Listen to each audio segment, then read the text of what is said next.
Nope, there we go. Now you can hear me. Hello and good evening. I hope everyone's had a good day. Made it halfway through the week again. Let's go. We are into April.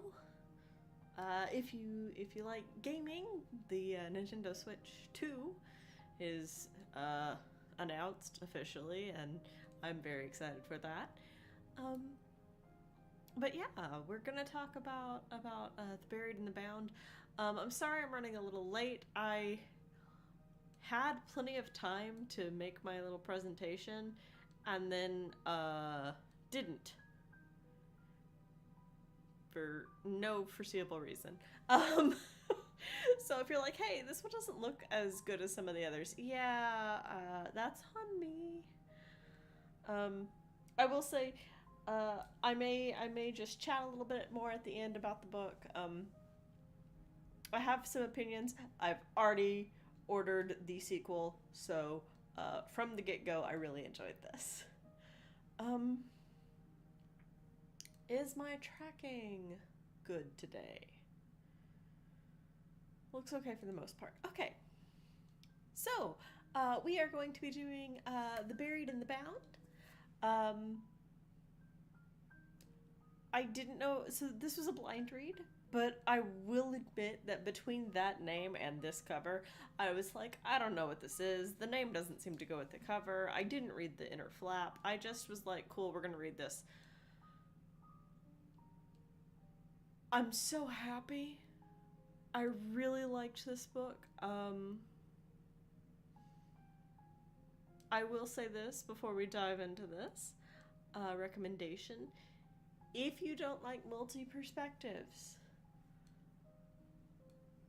but you're willing to give it a try, this is your book.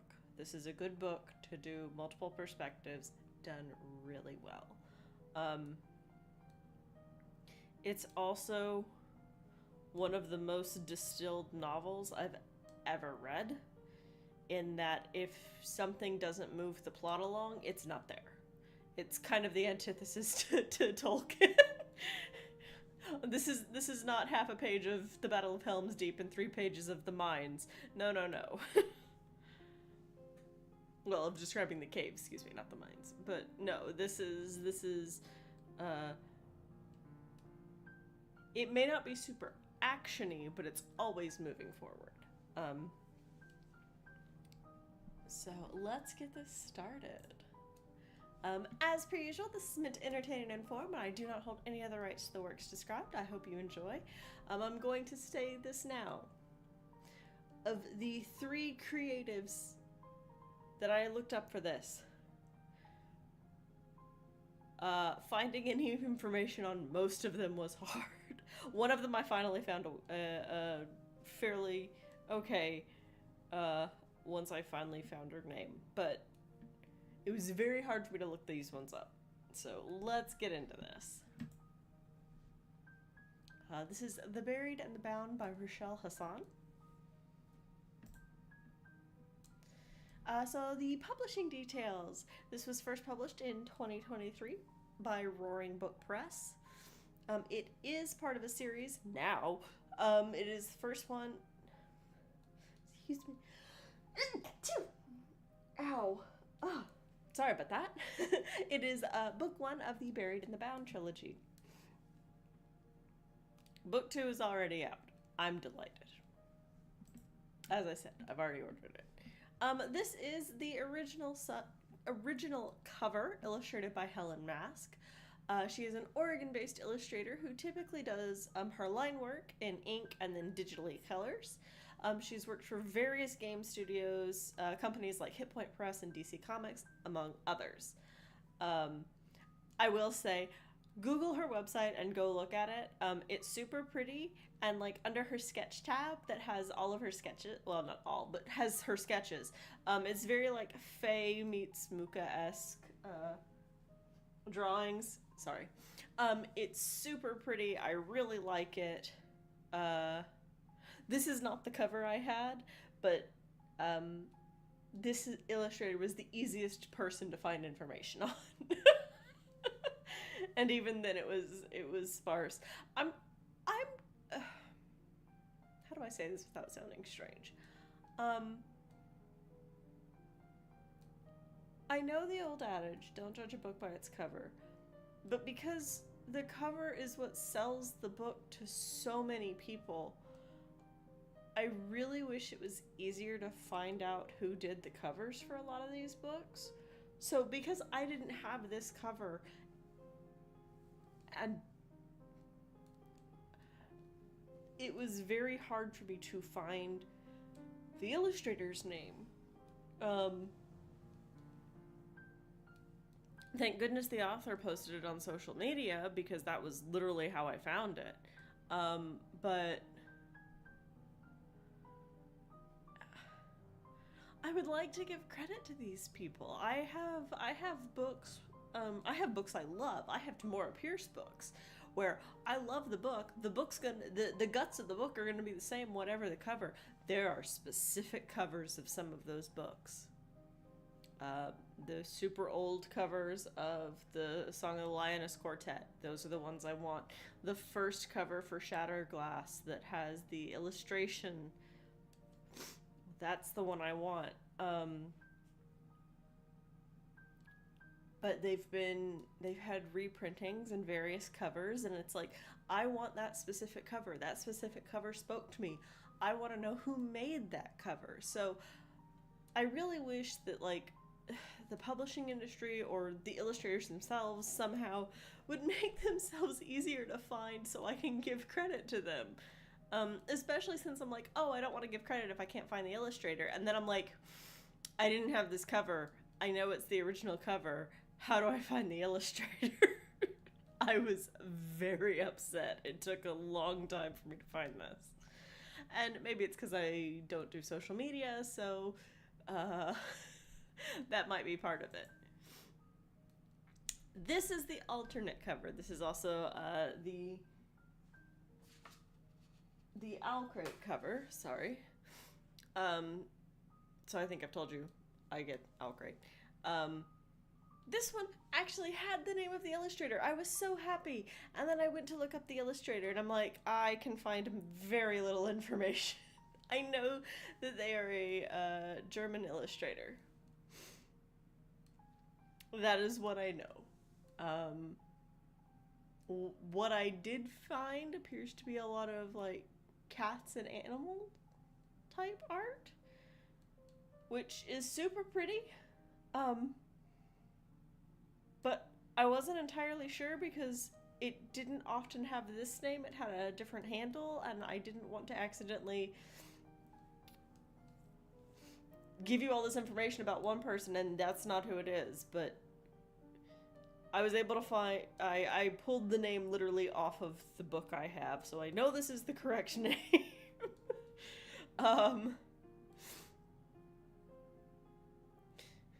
Again, please let me credit you more. Let me tell people that your work is pretty, or if it's not my vibe, at least let me tell people, hey, here's what their vibe is. And again, let's talk about how I respect people having a private life. I really, really do. And honestly, I mind this less than the illustrator thing, because at least I can find something.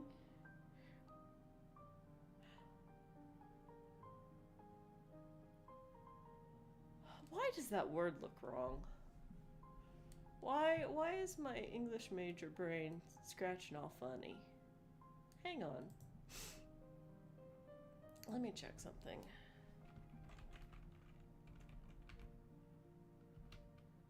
Oh, because I'm dumb and my English major brain is being dumb. Alright, let's pretend that I actually know how to spell. Hang on.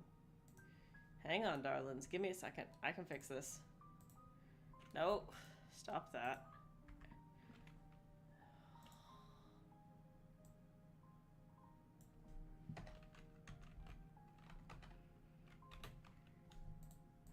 Jeez. Can we pretend we didn't see that? But can we pretend that spelling is, in fact, not my worst thing ever?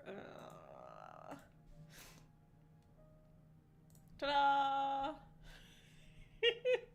I'm I'm so sorry. It doesn't help that there's 3 different ways to spell rights. And I very rarely use 2 of them. Rochelle Hassan writes middle grade and YA novels. She has this trilogy of YA novels. She has, I want to say 3 middle grade fiction.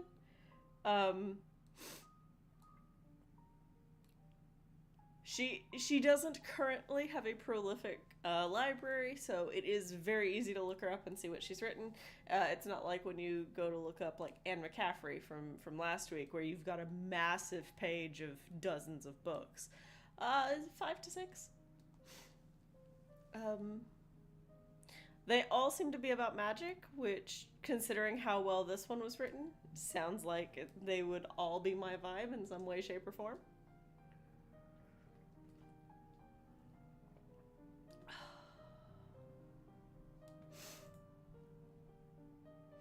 So what do you need to know about this? If this looks basic, you're going to be really disappointed with me for the next few slides. This is a book about magic, family, love, and the fair folk. Could I have put the fair folk in the magic section? Of course I could have. Did I? No.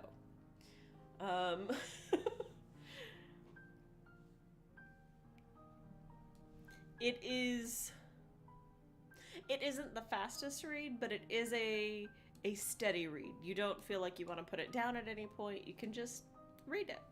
The other thing is the chapters are relatively short. Okay, I need to preface this.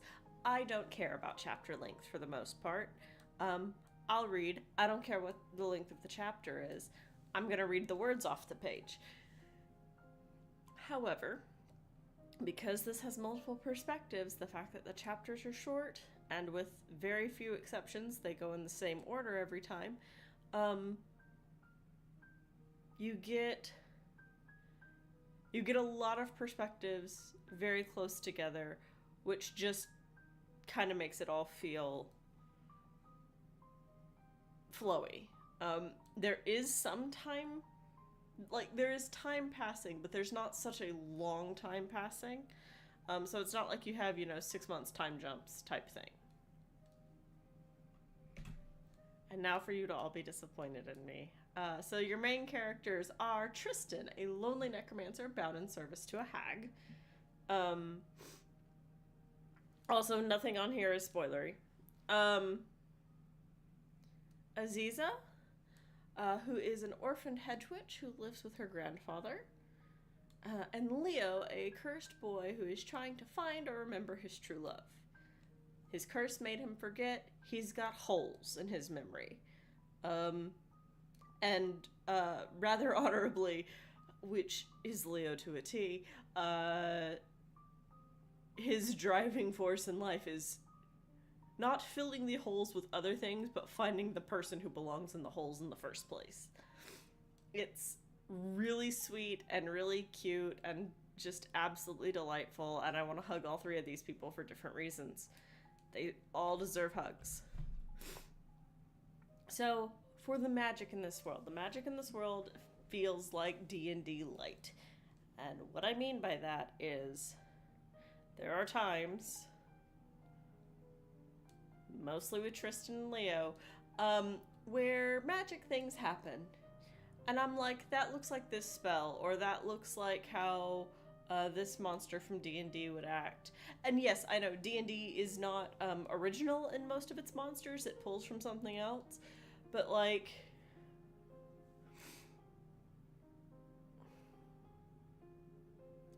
how do I explain this without spoiling it? At one point, they do research on a particular magical creature. And they get a massive stack of books for research on this magical creature from the library, because their librarian is super helpful, and I really like her, and she's very nice.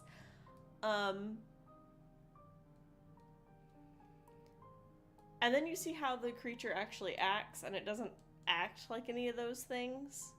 It acts like something from D&D 5e, and I'm just like, oh, If Tristan wasn't in Dungeons and Dragons, I don't think he'd be a necromancer. I think he'd be something else. And I'm like, that's how magic is working in this. um, the magical world is hidden right alongside the normal world and keeps poking through. This is why I probably should have rolled Fae Folk into here, but I decided not to. It follows the concept of the veil between worlds is malleable at best and holy at worst, and at certain times and days of the year, magic can poke its way through and go where it's not supposed to. And then the Hedge Witch shepherds it back where it's supposed to go. So back into Elfheim on the Fae side. You don't belong on the other side.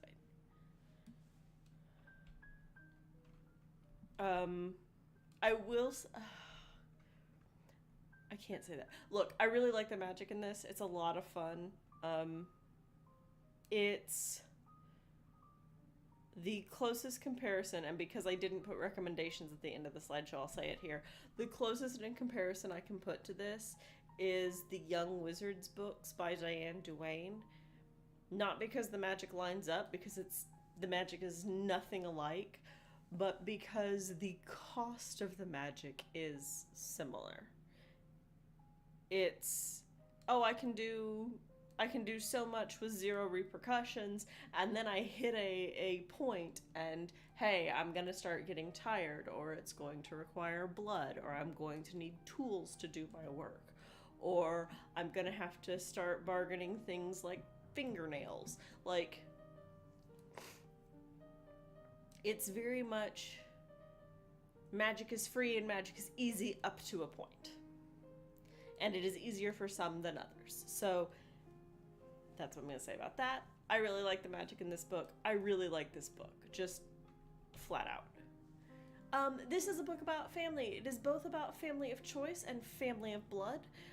Both of those drive this story for all of the characters in very different ways. How much do you trust your family of blood? How much do you trust your family of choice? How much do you love your family? Aziza has a great relationship with her grandfather, even though it is not a normal relationship with her grandfather. They care about each other. She cares about him. He cares about her. But they don't always talk. And how far does that trust go? How far does that stretch? Does it ever change, and does it matter if something changes?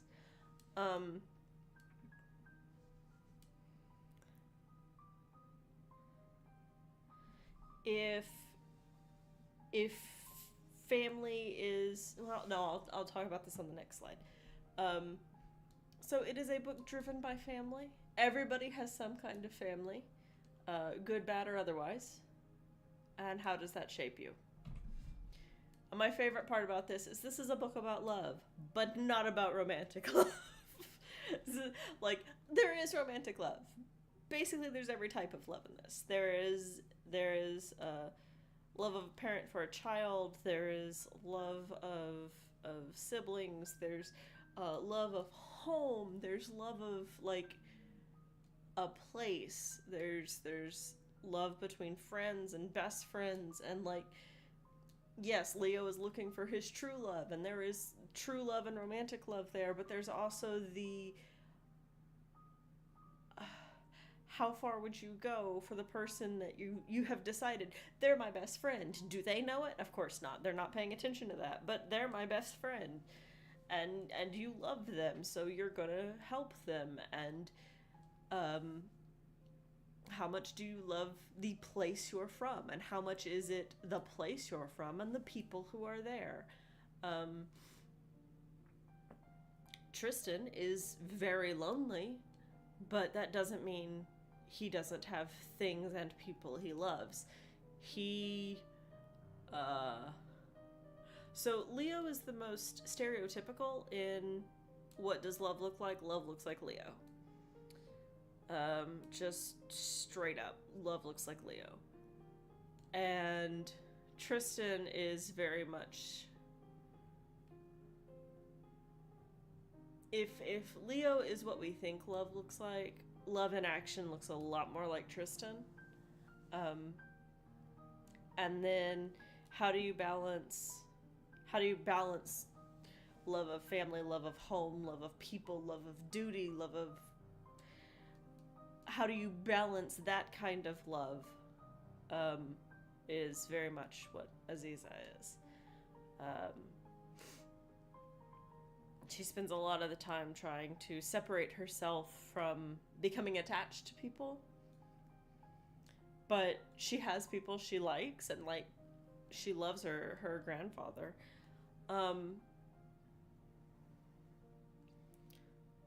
But she can't just deny that she loves people. This was wonderful for me because the romantic love was not the point. It was more a book about friendship and duty and love of home and what home means more than anything else.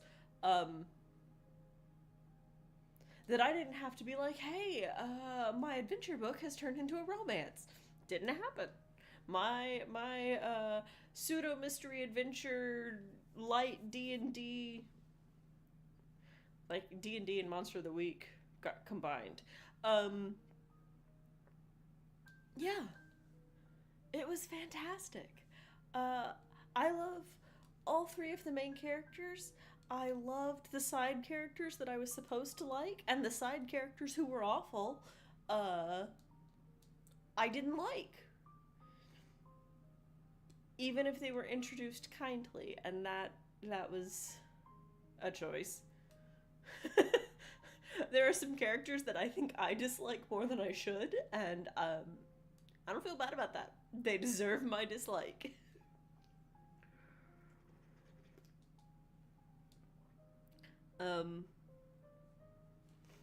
I highly recommend you read this. If you're looking at, like, the Greek loves, I don't know if all of them are covered, but I know a lot of them are. And, it's wonderful. It really is. It's very much a book of love is an action, and what does love look like, and yeah, it looks like your 3 point of view characters.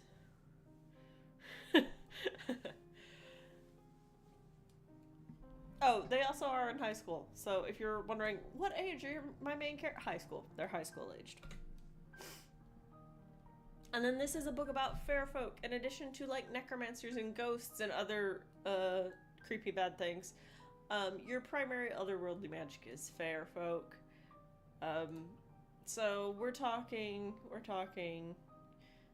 goblins and dryads and nymphs and fairies and kelpies and things like that. If you're familiar with any type of fair folk folklore from primarily from Europe, I will say that. If you're familiar with any of that folklore, you're probably going to see something you recognize and be like, hey, I know what that is. There are a couple of characters that are... They're called spirits, so some of them are ghosts, but some of them are just kind of not quite ghosts. They're not fully explained. Explaining things fully, not required. And they kind of feel more like some of the Japanese myths. Not entirely, but a bit. There's, for example, there is one who is, I don't remember what his name is, but basically, the man at the bus stop? I think he's called the man at the bus stop. If you're nice to him and you let him, talk and you interact politely with him, you get good luck. If you ignore him and are rude to him, you get bad luck. And it's like, oh, I just have to let somebody talk at me? Fantastic. It's like, please don't make me actually interact. Oh, you're gonna do all the talking? That's great. We can be in the same place. I can be polite. um there are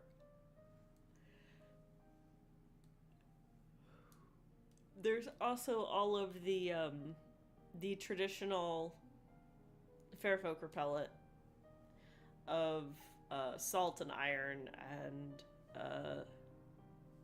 certain plants and stuff like that. But there's also the bargaining. Don't give your name. Have a trinket or something. Make sure it has value to you because like is for like. Making deals and contracts and things, and the fair folk, specifically called the fair folk as opposed to the fairies that are at the edge of the wood, which are different from the actual fairies that are the scary ones. And those being super powerful and important, and we don't want their attention because they scare me. But it's a lot of fun. I highly recommend this book. Like I said, I didn't get a recommendations page made because I was running behind and didn't want to take the time to do that. So let me do a real quick one. So let's do. Oh, do I have a bar? I don't. Okay, so I'm gonna just do it this way. Okay. So, recommendations.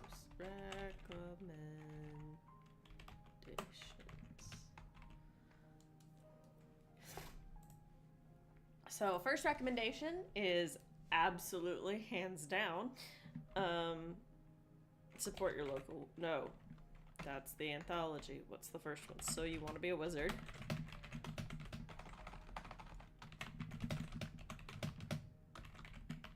By Diane Duane. It follows Nita and Kit becoming wizards for very different reasons, and also their friendship. Does Poncho start talking in book 1? If you stay with the series, Poncho becomes a talking dog. I adore Poncho. He is the goodest boy, and I'm not typically a dog character person, so Poncho is great.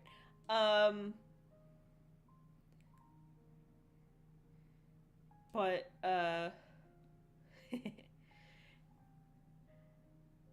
yeah. So that one is great from the perspective of magic. Let's see, what else has good vibes that would go with this? Probably Sandry's book.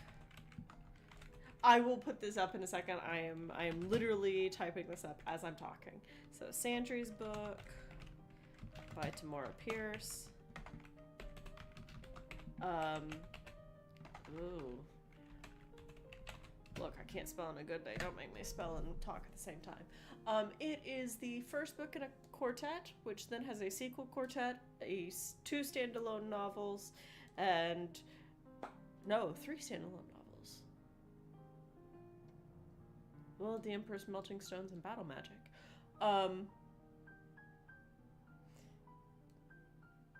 And if her publisher would ever set it free, there's another book that should be written and published in that world. But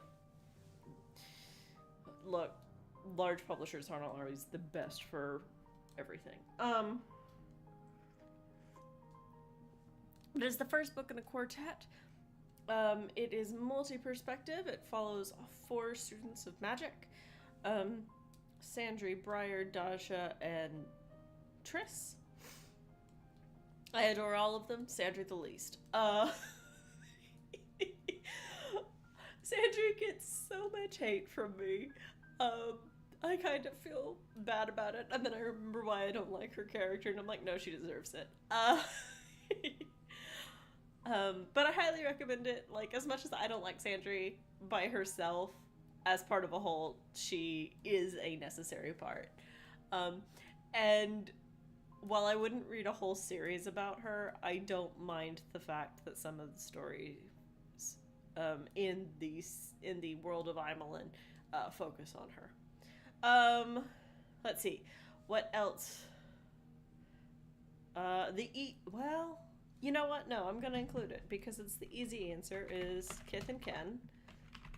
Nope, it's an ampersand if I remember correctly. And Ken by Jory Menkamp. Oh gosh, how do I spell your name? Much less pronounce it. Hang on, let me find her. Kith and Ken. Oh, I'm thinking of two different authors. Haha. Oops.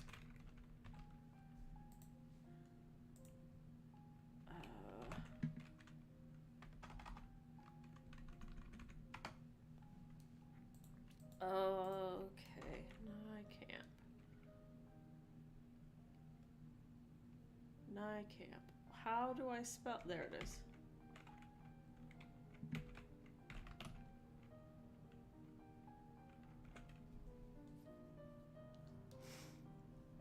M-A-R-I. Nope. Still can't spell. And it's literally in front of me. Kith and Ken is the Critical Role novel about Vexalia and Vax'ildan. So there is your family element, and your D&D is built in because they're Critical Role characters.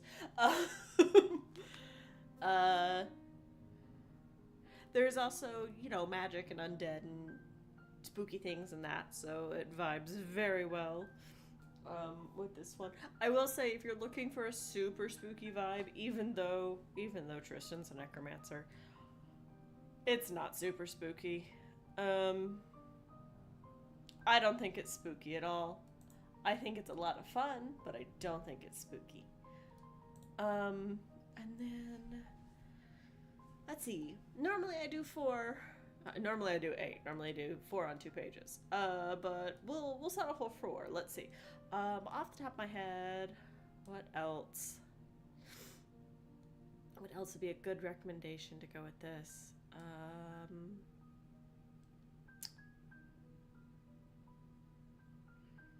Can't really. Oh, actually, yes, I can. I absolutely can.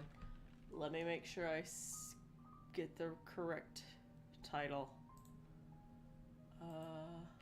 Let's see. Nope. Nope. That's...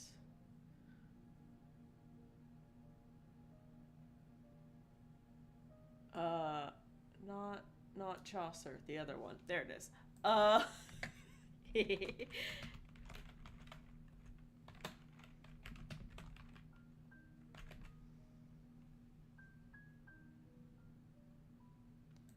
Should be this one. Let me make sure it's... Yeah. I love this one so much. So, The Squire's Tale by Gerald Morris.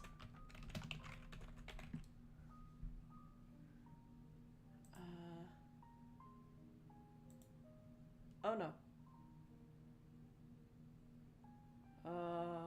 Is everything okay? I hope everything is okay, because one of my monitors just glitched out. Alright, we're gonna assume that's okay, and we're gonna go to the view mode, and I'm gonna make this visible again. And look, I have a recommendations page. Everything is normal. Nothing to see here. The Squire's Tale is a great book if we're talking about the fair folk. Because it is...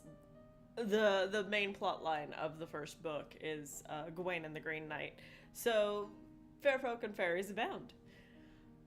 Your primary main character and point of view character is an original. So, Terrence, as much as I dearly love him, is not Arthurian legend based, but I love him, and he is wonderful. And I love this interpretation of the Knights of the Round.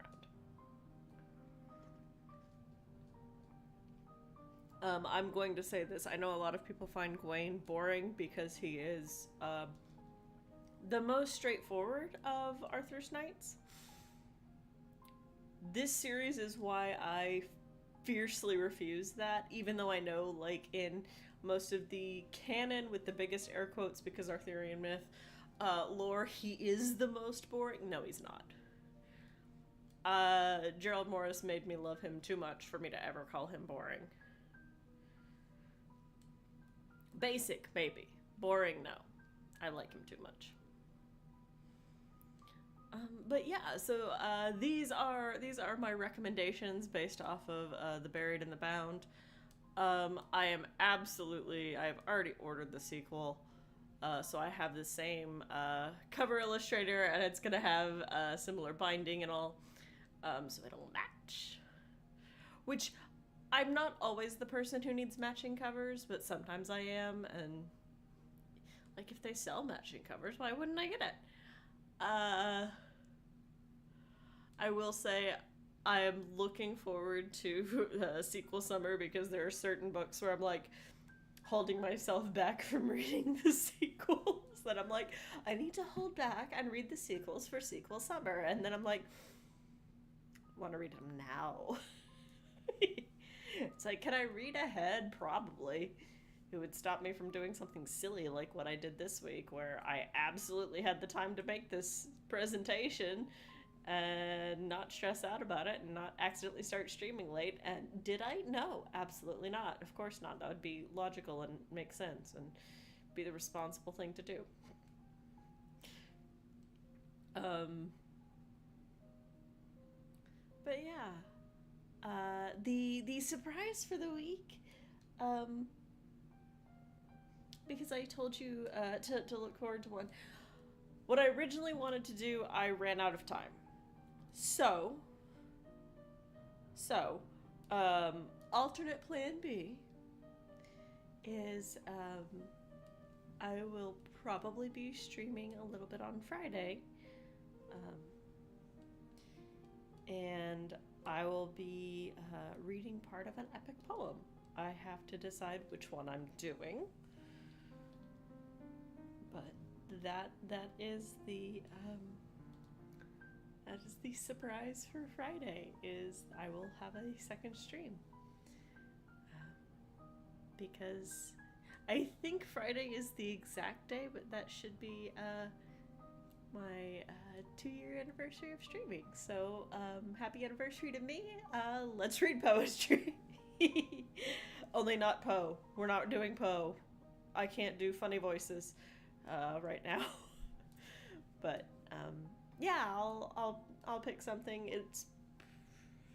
It's basically, it's between Paradise Lost and Beowulf right now.